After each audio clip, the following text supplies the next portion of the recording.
আসসালামু আলাইকুম সবাইকে। আজকে আরো একটি নতুন রেসিপি নিয়ে হাজির হলাম আপনাদের মাঝে। ধনিয়ার সাথে কাঁঠাল বিচি এই ভর্তার রেসিপিটি আজকে তৈরি করে দেখাবো। তাহলে চলুন শুরু করা যায়।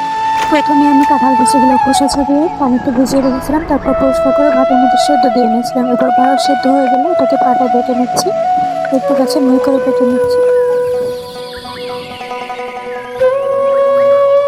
বেটে নেওয়া হয়ে গেলে এর মধ্যে দিয়ে দিচ্ছি শুকনো মরিচ। শুকনো মরিচটাকে খুব মিহি করে বেটে নিতে হবে। দিয়ে দিচ্ছি পরিমাণ মতো লবণ।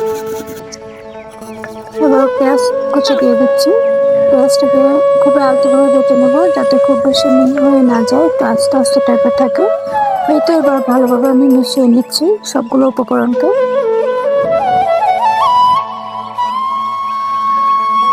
এবার দিয়ে দেবো খাঁটি সরিষার তেল, তারপর ভালোভাবে মিশিয়ে নেব।